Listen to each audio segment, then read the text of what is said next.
Bonjour, alors un petit tutoriel pour vous faire voir comment on peut utiliser les espaces collaboratifs dans Atrium pour gérer des projets d'élèves. Alors ça peut être des projets de spécialité en STI 2D ou des TPE. Alors l'objectif c'est de donner un espace aux élèves, espace dont ils seront complètement maîtres. Alors je vous fais voir un exemple. Donc là on a un groupe d'élèves qui a fait une présentation très personnalisée et je peux facilement dedans trouver par exemple le planning du projet, donc suivre chaque semaine le travail qu'ils font. Donc là, je vois leur planning.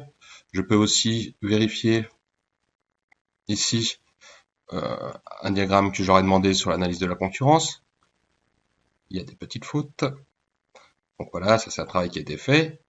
Voilà, ça c'est leur travail. Je peux vérifier ce qu'ils ont fait. J'ai également un espace où je mets des remarques par rapport à leur travail. Alors un autre exemple plus sobre. Donc là, on a bien un suivi de projet avec des documents qui sont comparables aux précédents, hein. On peut les ouvrir de la même manière. Donc là, j'ai leur travail. Et bien sûr, j'ai les commentaires. Et ce groupe-là, en fait, m'a répondu à chaque fois que je faisais un commentaire, la façon dont ils avaient réagi.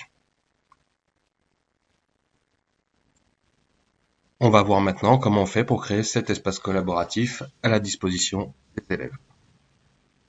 Alors, on va simplement créer un espace en cliquant ici. Je vais le nommer. Et le but, c'est de rendre en fait les élèves administrateurs de cet espace pour qu'ils puissent créer les dossiers, s'organiser, enfin comme ils le souhaitent. Alors, la seule étape, c'est d'ajouter, donc là, je vais mettre 3 élèves. Je peux rechercher les élèves en fonction de leur profil, donc leur profil d'élève, leur classe. Bon, là, je connais leurs noms, ce sont des noms de démonstration, donc je vais chercher mes 3 élèves.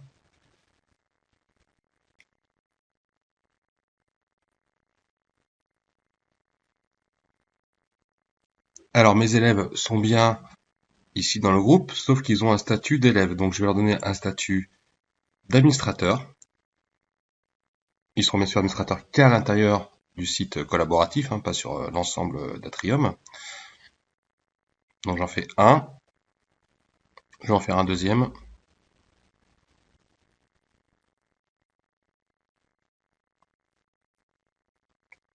Voilà. Une fois que ceci est fait, mon travail d'enseignant est terminé. Je peux me déconnecter et leur laisser la main.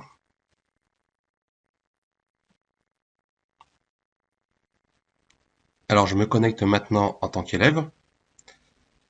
Je vais accéder au site collaboratif ici. Alors le site est complètement vierge, hein, il n'y a rien dedans, il y a une structure par défaut qu'on peut modifier. Je vais utiliser en premier en fait l'espace document pour créer des répertoires où vont être posés les différents fichiers, images qui seront faites pendant le projet. Alors le premier répertoire, je vais l'appeler analyse du besoin. On peut voir que le répertoire il est visualisable que par les membres du site, c'est-à-dire que c'est les 3 personnes, les 3 élèves qu'on a vu tout à l'heure, plus le professeur. Donc je crée 3 répertoires, conception préliminaire, et un dernier répertoire, planification. L'intérêt des répertoires, c'est que les élèves vont pouvoir poser des documents, ils auront accès à ces documents depuis chez eux, hein, parce que c'est sur Internet. Donc par exemple, si dans l'analyse du besoin, je souhaite déposer un document, un diagramme HTML par exemple, je peux le glisser ici assez facilement. Je peux mettre un deuxième diagramme. Alors parfois, on n'arrive pas à glisser déposer, donc dans ce cas-là, il faut revenir en arrière et trouver le bon endroit. Voilà. Je vais me déplacer, je vais aller dans un autre répertoire qui va être par exemple sur la conception préliminaire.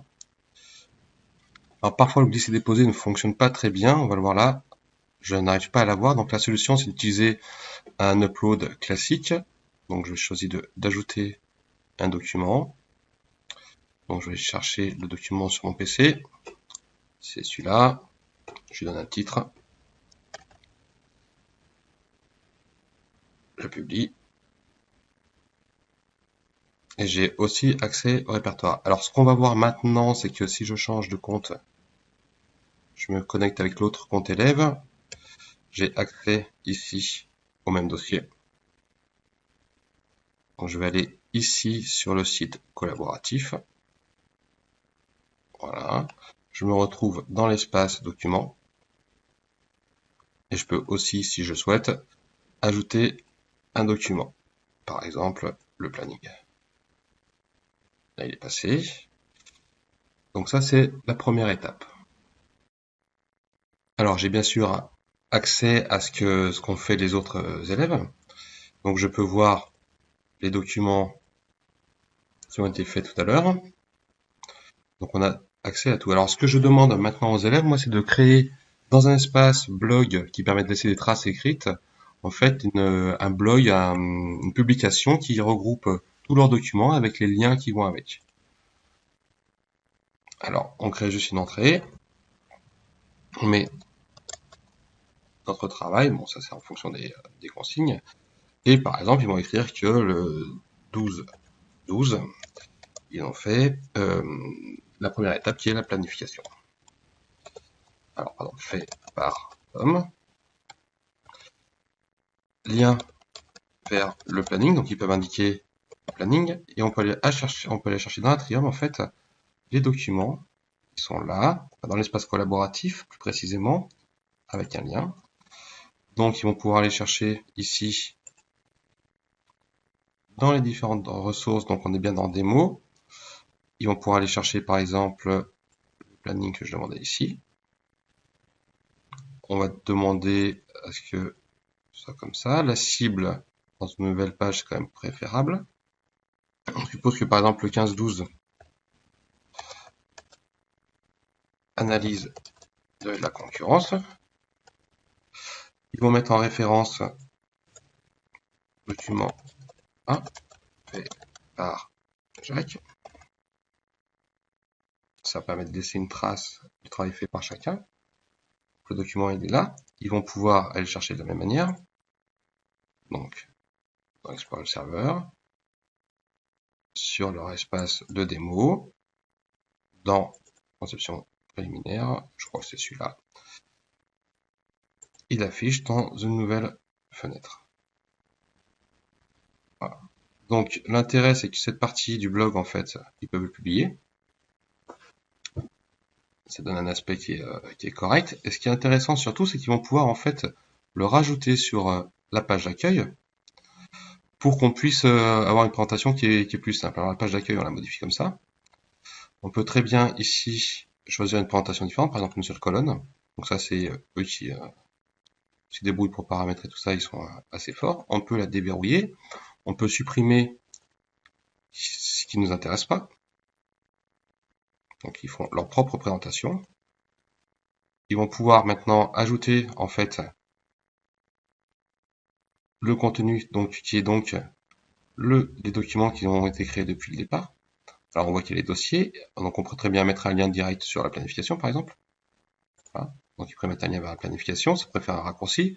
On peut aussi leur demander, alors ici on avait le blog tout à l'heure qui s'appelait Notre Travail, donc on va le mettre ici. On peut leur demander de le mettre en position 1, ça permet de suivre le travail des élèves. Et on a une présentation déjà qui est complètement différente. Alors, ils pourraient utiliser un calendrier, il y a plein de fonctions qui ne sont pas exploitées là. Hein. Donc l'intérêt, c'est qu'après, en tant qu'enseignant, je peux fermer la session et venir voir toutes les semaines le travail qui a été fait par les élèves. Donc, si je me connecte sur leur site, bon, on peut voir là accessoirement que j'ai un mini-projet, un espace pour chaque mini-projet. Si je vais sur le site démo, j'accède directement à leur travail. Je peux voir s'ils ont mis à jour leur planning, par exemple. Donc, je peux vérifier leur travail ici. Je peux, bien sûr, alors le voir dans le contexte, c'est-à-dire que je me retrouve dans le module blog et j'ai le document qui est là, ou que je peux modifier, etc. Mais surtout, ce qui est intéressant, c'est que dans la page d'accueil, ce qu'on peut faire aussi, c'est rajouter un commentaire aux élèves. Donc, c'est le même principe, je pars par l'espace blog, je fais une publication qui est donc la mienne. Je mets donc consigne, par exemple, Et ce que je peux leur mettre, c'est mettre une date, par exemple le 15/07. Alors, je veux dire, votre planning n'est pas à jour. Alors, c'est à jour. On va plutôt l'appeler en fait remarque, commentaire. Hein. Voilà. Alors, ce qu'il y a, je pourrais mettre aussi que le 22/07, les dates sont complètement farfelues. L'étude de la concurrence est complète. TC. Donc là, je peux très bien choisir alors une mise en forme, hein, je peux mettre en graphe, hein, c'est chose classique. J'ai des couleurs, etc. Donc là, je peux publier. Et ce qui est intéressant derrière, c'est que une fois que c'est publié, je vais pouvoir ici, toujours dans l'accueil, le remettre en page d'accueil ici. Dans le contenu, mes remarques en deuxième position, par exemple.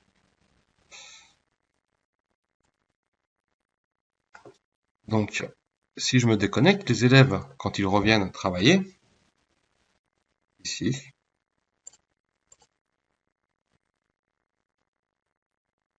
ils retournent bien sûr sur le site collaboratif.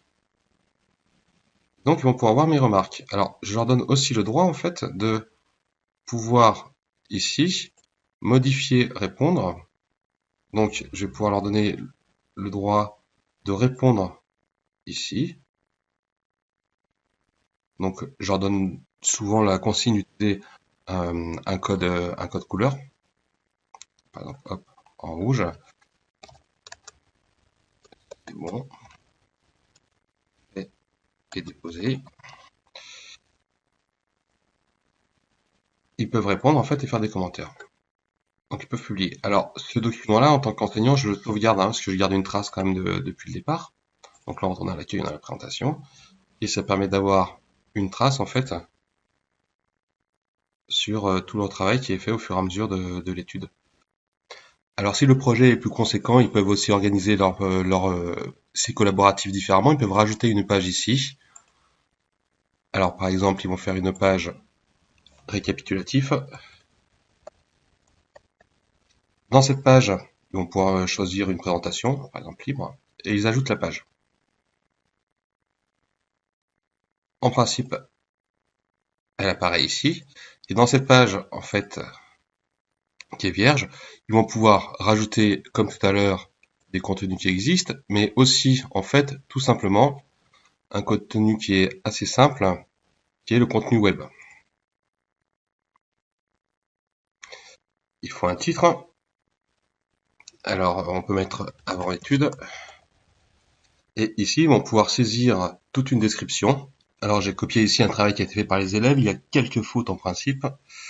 Je le publie. Et ça permet d'avoir un bloc, en fait, qu'on positionne où l'on souhaite. Ici. Ils peuvent rajouter, bien sûr, d'autres blocs et ça permet d'avoir une présentation encore différente.